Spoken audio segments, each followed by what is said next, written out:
Labdien! Esmu Atis Krastīņš, Latvijas nekustamo īpašumu tirdzniecības aģents. Specializējos privātmāju un zemi tirdzniecībā.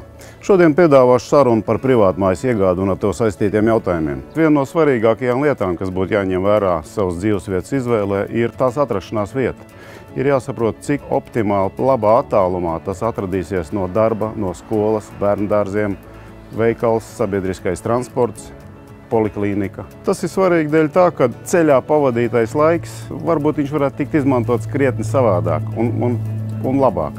Būtu pareizi, ja nosauktie objekti, darbs, skola, bērndārs atrastos ne ilgāk kā pusstundas brauciena attālumā no mājas.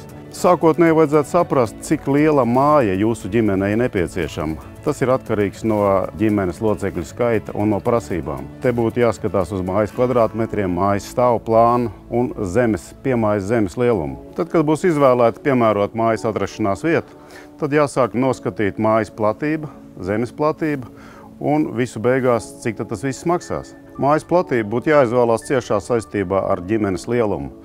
Optimāli būtu uz vienu ģimenes locekli 70 līdz 100 mājas kvadrātmetri. Tāpat jāskatās, kas ir ar piemājas zemi, lai tā nav pa mazu un nav pa lielu. Vai jūs piemājas zemē vienkārši iziesiet atpūsties, nopļaut mauriņu vai uzcept kaut kādu brīvdienās kādu barbekju, jeb arī jūs nodarbosieties ar piemājas saimniecību. Ģimenei ar 4 līdz 5 cilvēkiem mājas kvadrātmetri būtu 250, ar piemājas zemi apmēram 1000 kvadrātmetri. Kam būtu jāpievērš uzmanība pašas mājas iegādē? Vai tas būs ķieģeļu māja, guļbūve? Es domāju, tam nav īpaši nozīme, tā ir gaumes lieta.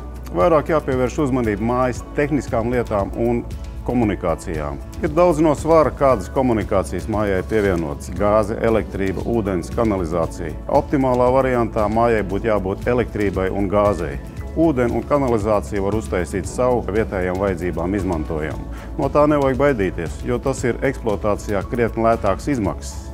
Runājot par mājas energoefektivitāti, ir jādomā par mājas siltināšanu, cik tā ir nosiltināta. Tas vistiešākajā veidā tiek saistīts ar siltuma uzturēšanas izmaksām, kas ir vislielākās no komunālo maksājumu izmaksām saistībā ar privātmājas uzturēšanu. Jautājumā par mājas būvniecības kvalitāti noteikti ieteiktu izmantot certificēta būvnieka konsultāciju.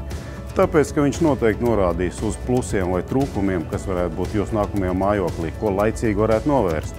Tirgū tiek piedāvātas gan gatavas mājas, gan mājas celtniecības stadijā. Ko izvēlēties? Šodienas tirgus nosaka tendenci, ka iegādāties jaunu gatavu māju būs krietni lētāk nekā būvēt pašam. Ir svarīgi pievērst uzmanību mājas interjeram un mājas plānojumam, arī visām tām lietām, kas nāk līdz pie mājas pārdošanas. Tas ir iebūvētās mēbeles, iekšdarbu materiāli, varbūt kāds papildus sildelements, varbūt māja tiek pārdot jau visām mēbelēm. Tas dod to, ka pie mājas iegādes šīs nosauktās papildus lietas jau tiek iekļautas mājas cenā. Tagad būsiet vienojušies par mājas iegādi, atliek pēdējais vienoties par mājas pirkšanas pārdošanas cenu. Tas ir ciešā sasaistē ar jūsu plānotā budžeta iespējām. Varbūt tas jums ir kredīts, ja jums tā ir sava nauda. Tad, kad būsiet vienojušies par mājas cenu, jau sākās dokumentu noformēšana. Ja jūs apsverat iespēju iegādāties sev mājokli, jeb to pārdot, un jums ir nepieciešama aģenta palīdzība, lūdzu vēršieties pie Latvijas tirdzniecības aģentiem.